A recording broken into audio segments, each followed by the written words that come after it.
পৰৱৰ্তী খবৰ বোকাখাটত ধনচিৰি নদীৰ বাঢ়নী পানীয়ে প্লাবিত কৰিছে কুৰুৱাবাহী চিনাকান অঞ্চল কৃষিৰ ওপৰত নিৰ্ভৰশীল চিনাকান অঞ্চলৰ বহুকেইজন খেতিয়কে হেৰুৱাইছে জীৱন আৰু জীৱিকাৰ সম্বল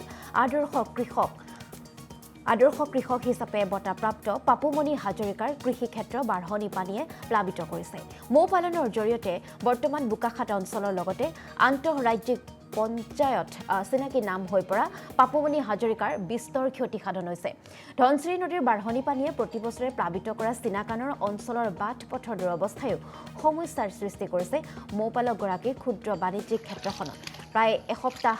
দিন ধৰি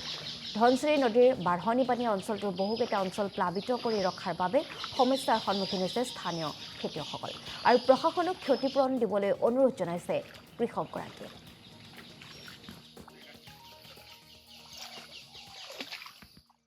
বানপানীয়ে মৌমাখিটোত যথেষ্ট ক্ষতি কৰিছে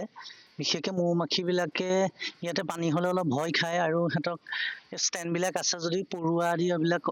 ষ্টেণ্ডতে উঠি যায় গতিকে উঠি যোৱাৰ ফলত সিহঁতে চক খাই গুচি যায় আমাৰ কেইবাবাৰো মৌমাখি ইতিমধ্যে গুচি গৈছে আৰু আহি থকা ছিজনবিলাকত মৌমাখিবিলাক আহে যদিও মানে সেইবিলাকৰ পৰা আমি পাৰ্মানেণ্টলি ৰখা মৌমাখিবিলাকৰ পৰা যিমান প্ৰডাকশ্যন পাওঁ সেইবিলাকৰ পৰা নাপাওঁ আৰু মৌমাখিৰ লগতে আমাৰ যিবিলাক আমাৰ সমগ্ৰ অঞ্চলটোৰে চিনাকান অঞ্চলটোৰে সকলোবিলাক কৃষকৰে ক্ষতি সাধন হৈছে যেনে শালি খেতিবিলাক এতিয়া 3বাৰমান ৰুলে যদি সেইবিলাক অনিষ্ট হৈছে কঠীয়া অনিষ্ট হৈছে লগতে পশুপালকসকলৰ বিস্তৰ ক্ষতি সাধন হৈছে পশু খাদ্যৰ আমাৰ বিৰাট অভাৱ হৈছে চৰকাৰৰ ফালৰ পৰা চাপৰ আদি যোগান ধৰিছে যদিও সেইখিনি পৰ্যাপ্ত নহয় আমাৰ কাৰণে আমাৰো এতিয়া জাৰ্চি গৰু আছে যদি এইবিলাকক আমি সেইকেইটা খাদ্য আমি এদিনো খুৱাব নোৱাৰোঁ আমাৰ চৰণীয়া পথাৰবিলাক পানীত ডুবি যোৱাৰ ফলত তাতে ঘাঁহ আদিবিলাক অনিষ্ট হৈ গৈছে গতিকে এনেকৈ গোল নেমু বা তেনেকুৱা ধৰণৰ বস্তুবোৰ মৰি যায় পানীটো একেৰাহে বহুত দিন থাকিলে আজি ভালেমানকেইদিন পানীটো একেৰাহে আছে গতিকে এইবিলাক সমস্যা ইয়াৰ লগতে আমাৰ আটাইতকৈ ডাঙৰ সমস্যা এটা হৈছে কি আমাৰ যিটো যাতায়াতৰ ব্যৱস্থা আমাৰ মানে বাট পথবিলাক অলপ সুচল হৈ থাকিলেও আমাৰ অলপ সুবিধা হয় আমাৰ চিনাকানৰ পৰা আমাৰ এই অঞ্চললৈ বিশেষকৈ সোমাই অহা পথছোৱা একেবাৰে